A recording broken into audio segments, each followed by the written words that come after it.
นี่ก็ทัศนนก็อยู่ระหว่างนี่แหละเนาะอยู่ทางนอกเนาะหลายคนก็นี่นางพังยืนพังเนาะกับทางวาเตียงหรือว่าครอบครัวเพิ่นเนาะทางน้องเตะออกมาเลยโอ้ยเป็นไรล่ะเรียกแล้วบ่ยังอยู่โอ้ก็เป็นไงฮะเรียวแล้วยังบ่เรียวบ่มานั่งนี่ก่อนแป๊บนึงล่ะเรื่องที่ดินเนาะเป็นได้ยินทางเอื้อยเพิ่นเว้ามาว่าเพิ่นสิให้เจ้าเป็นให้มาคุยมันจบมาคุยมันจบว่าเจ้าท้องคือน้อยเนาะจักเดือนแหละท้อง6 เดือน6 เดือนน้อยเนาะมันยิงได้ลูกเราพี่น้องเป็นนี่ได้ช่วงนี้ความรู้สึก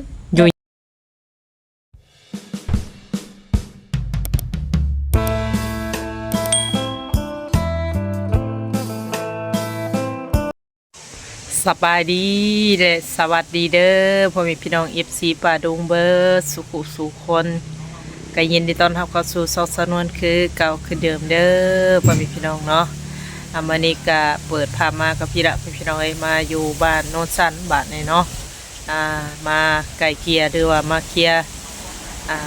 เรื่องน้องเตเนาะแล้วก็ครอบครัวทางน้องได้พี่น้องเนาะกับมานี่กับหลายคนเนาะทีมงานสายบุญเข้ามาร่วมกัน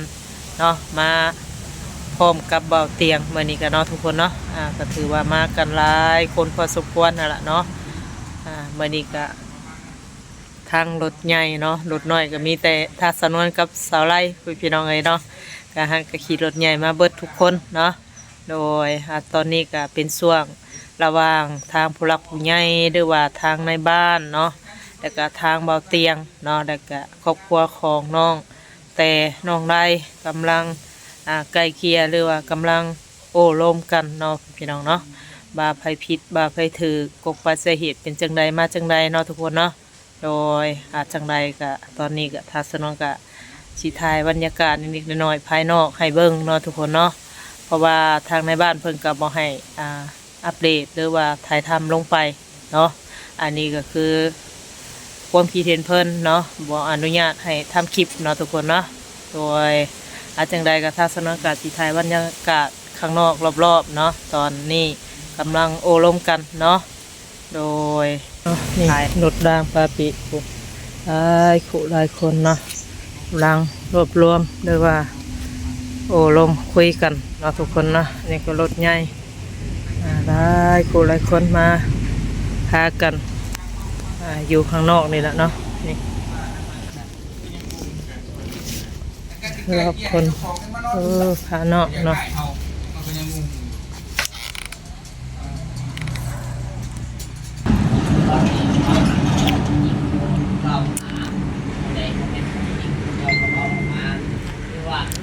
รอบเนาะ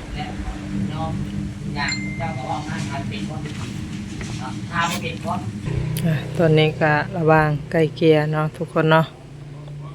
บรรยากาศรอบ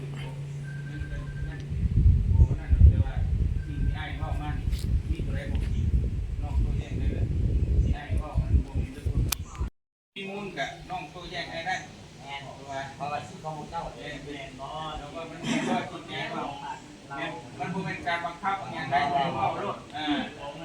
ก็อยู่ระหว่างไกลเกลียหรือว่าเคลียร์กันเนาะโอ้หลายคนก็อยู่สับละอยู่เพ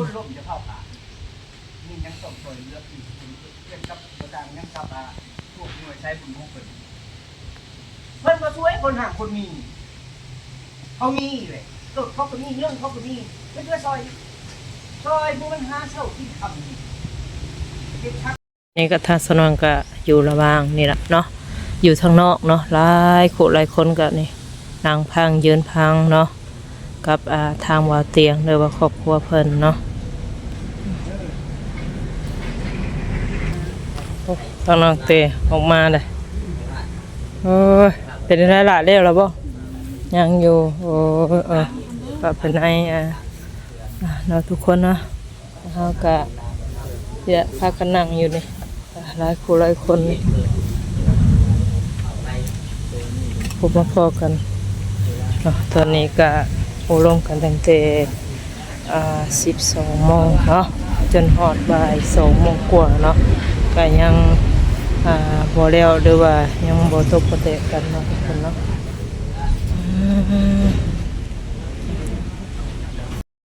สบายดีชงนุ่ม ใช่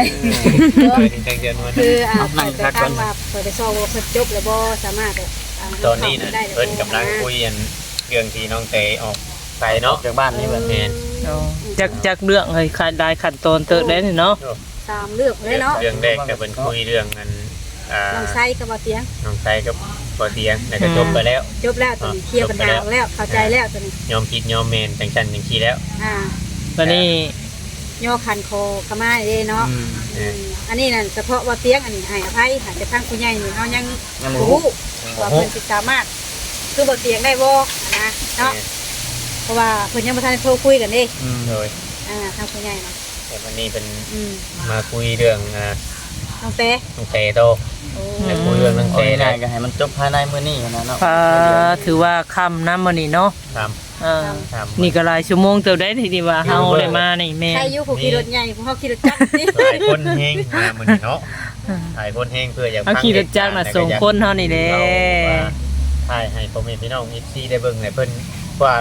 FC หลายท่านเพิ่นก็ อย่าฮู้ แม่นอยากฮู้ได้เพิ่นว่าพากันไปถ่ายหลายๆเด้อร่วมโตกันหลายๆเด้อมื้อเพิ่นตัดชินว่ามาอยู่พี่น้องแต่ว่าบ่ได้ถ่ายเนาะ แม่ เพราะว่าเฮาก็ให้เกียรติเพิ่น แม่น ว่าเพิ่นนี่บ่อยากให้ทายตอนที่ เพิ่ เพิ่ น น ว่า คุยกัน เพิ่นว่าเพิ่นซุมเพิ่นบ่มีส่วนเกี่ยวข้องหยังใดเพิ่นบ่อยากอันนั้น บ่อยากเข้าออกคลิป บ่อยากเผยแพร่เนาะ บ่อยากเผยแพร่ เพราะว่าเพิ่น เพราะ บ่ มัน ได้ ก็ มี เป็น การ นั่นเป็นสิทธิของเพิ่นนั่นแหละพี่น้องเนาะ เพิ่นบ่ได้มีการฮู้การเฮ็ดนำเด้เนาะ แม่น เพิ่นบ่อนุญาตให้เฮาถ่ายเฮาก็บ่สามารถถ่ายทำลงได้เนาะมีแต่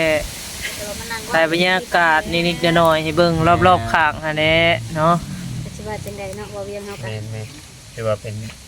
บทเรียนสำหรับหลายๆท่านพี่น้องยูทูบเบอร์หลายๆคนเนาะ แม่น ว่าอะไรเฮ็ดอะไรสร้างอะไรมันเรื่องมันเกิดขึ้นแบบนี้บ่จักความสิว่าเอาไปกันเนาะมันได้เป็นไปแล้ว ก็คือว่าแหละเนาะ10 ครอบครัวหรือว่า100 ครอบครัวมีอยู่ครอบครัวหนึงเนาะมันเกิดขึ้นแต่ว่าคือว่าได้ทางเฮาก็ต้องแก้ไขคือเก่า แม่น บ่วิดคือเก่าหั่นนะเว้าง่ายๆซะ แต่เคลียร์ตัวนี้เขาว่าสมมุติว่ามันจบแล้วนี่ก็คือสิบ่สามารถแบบเข้ามาถ่ายมาโอ้ลมได้ แน่นอนแล้วนะ มีแต่ปล่อยเลยบัดนี้เนาะ แน่นอนแล้วนะ นี่ก็คุยกันตั้งแต่12 โมงกว่าๆเนาะตอนนี้จักโมงตอนนี้เนาะ 2 โมง นี่ก็2 โมงกว่าแล้ว สองมุ้งเลย แม่น ว้าวเนาะ แค่นี้แม่น ก็คิดว่า อย่างเดี อ ยว ยู่ใน12 โมงนี่เลย บ่แล้วเฮามาแต่12 โมงเฮามาน่ะ12 โมงกว่าแล้วเนาะอ่า แค่นี้แม่นเมื่ออย่างเดียว แม่นใครคำลง เล เลย ย บ่ได้กลับลงมื้อนี้เนาะ นั่นบ่ได้กลับหรอกมีแต่ว่าเมื่อน่ะเมื่อนอนอยู่เฮือนได้คือเก่า เนาะ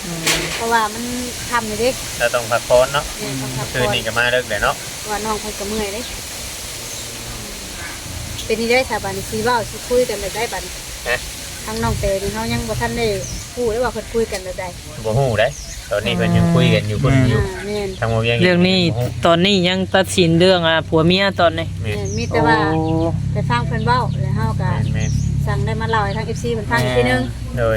เนาะ เดี๋ยวฟังเพิ่นเว้าแล้วก็จังได้ชี้แจงให้ FC ฟังหรือว่าทางบ่เตียงเพิ่นถ่ายคลิปไว้อยู่หรือว่าเพิ่นสิเอาลงแล้วก็ว่ามี FC ไปเบิ่งอยู่พุ่นเนาะ แม่น ว่า แม่ ตอน น นี้เพิ่นถ่ายไว้แต่บ่ฮู้ว่าเพิ่นสิเอาลงหรือบ่ลงเฮาก็ การ บ่ ที่ ฮู้ เฮาถ่ายไว้นี่ก็เพื่อเป็น หลักฐาน ทาน อืม เนาะ เพราะว่ามื้อนี้เว้าแบบนี้แต่เพิ่นมื้อต่อไปเพิ่นสิปิ้นคำบ่นั่นนั่นนี่หันนะ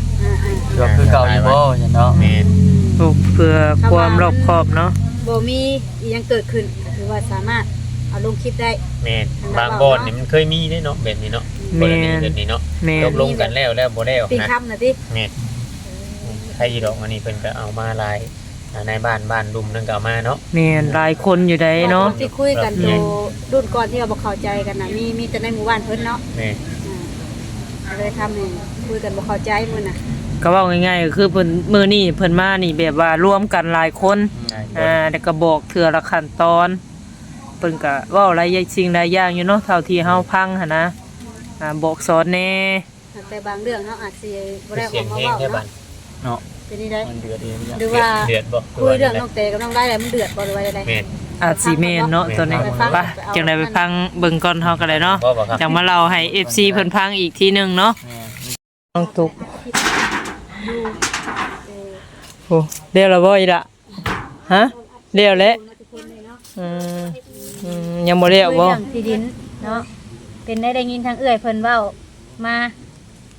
ว่าเพิ่นสิให้เจ้าเป็นคนมีสิทธิ์ในเรือนดังนั้น เลย3 คน 3 คนบ่ เลย ดีใจบ่ ดีใจอยู่บ่ สิได้จบจักทีเนาะล่ะเนาะจะได้โล่งเจ้าก็สิได้อยู่สำราญสำบาย ไปตัดอ้อยมื้อนี้ก็ สิไปตัดอ้อย ไปแต่เช้าเพิ่นโทรมาบอกว่าให้มาคุยให้มันจบ มาคุยให้มันจบว่าซั่น เจ้าท้องคือน้อยเนาะ จักเดือนแหละท่อง 6 เดือน 6 เดือนน้อยเนาะไม่ยิงได้ลูกเรา ว้าพี่น้องเอ้ย อืม เป็นนี่ได้ช่วงนี้ความรู้สึก อยู่ยากไปยากบ่ คือตะกี้บ่เดี๋ยวนี้ถือว่าโล่งใจเลยเนาะ อยู่ เจ็บ คองอยู่ เอ สิ อ เจ้าเฮ็ดบ่ระวังเจ้าต้องระวังแม่ หาเงินซื้อ ฮะ สิไปหาเงินตรวจเบิ่งอยู่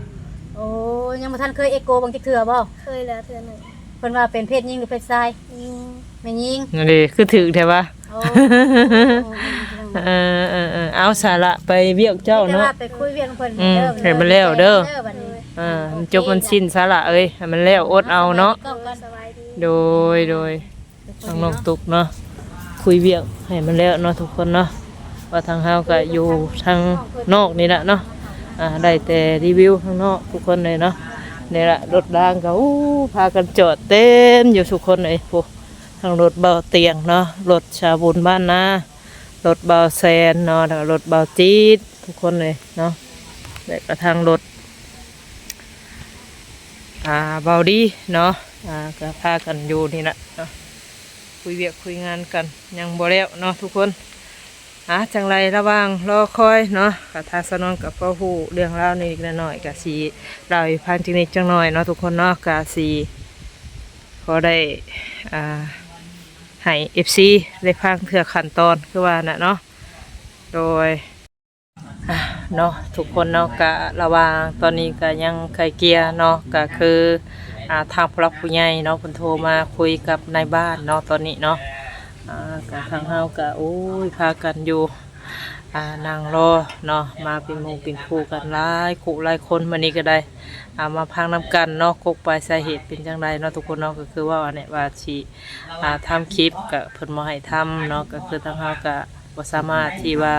ไทยถามหรือว่าทำคลิปไล่เนาะเพราะว่าทางในบ้านเพิ่นก็บ่อยากให้เผยแพร่เนาะในทางที่ว่าเพิ่นบ่ฮู้บ่เห็นมาเนาะก็ผ่านๆมาหั่นล่ะเนาะโดยแล้วทีนี้เนี่ยตอนนี้ก็เป็นทางผู้หลักผู้ใหญ่เนาะโอ้ลมหรือว่า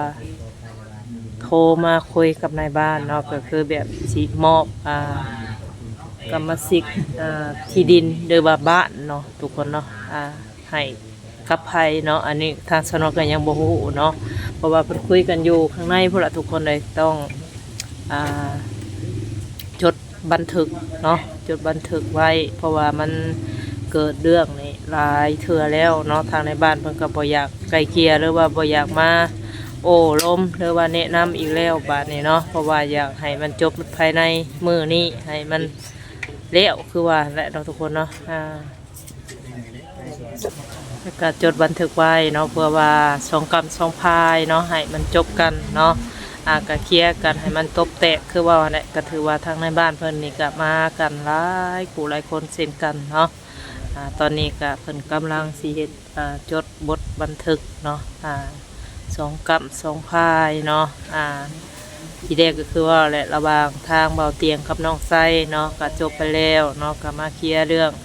อันน้องแต่กับน้องไรเนาะแล้วก็ระหว่างแบบเกิดเรื่องเกิดราวขึ้นละเนาะก็ให้เคลียร์กันไปเคลียร์กันมาเนาะก็ถือว่าโอ้ยเพิ่นก็บอกสอนหลายสิ่งหลายอย่างเนาะเท่าที่ว่าทางสนวนนี่ยืนพังนั่นแหละเนาะยืนพังอยู่บริเวณรอบๆข้างเนาะเพราะว่าเพิ่นก็บ่อยากให้นั่นแหละทำคลิปคือว่าแหละเนาะตอนนี้ก็ยังเคลียร์เรื่องที่ดินอะไรกับเพื่อนเนาะกับบ่ฮู้ว่าสิมอบให้ไผคือว่าแหละเนาะจังไรเนาะพี่น้องเอ้ยก็จังไรก็ถ้าว่าทางสนวนก็มีโอกาสเนาะยังบ่ค่ำบ่มืดเนาะ ทางเฮาก็สิถามรายละเอียดให้มาชี้แจงอีซี FC อีกรอบหนึงเนาะทุกคนเนาะว่าเป็นแนวใดเนาะตอนนี้ก็คือว่าแหละเป็นทางผู้หลักผู้ใหญ่เนาะเพิ่นก็ให้มาแปลงหั่นล่ะมาแปลงแบบใบซื้อขายหรือว่าซื้อเจ้าของเฮือนหั่นล่ะเนาะจังไดเนาะคลิปนี้ก็สิประมาณนี้เด้อทุกคนเนาะบ่ผิดบ่ถูกผิดพลาดกันใดก็ขอโทษขออภัยเนาะสำหรับคลิปนี้ก็ทางสนองการสิได้ขอจบคลิปเพียงเท่านี้ก่อนเนาะพี่น้องเนาะพบกันบรรยากาศหรือว่าคลิปหน้าเนาะโดยสำหรับคลิปนี้สบายดี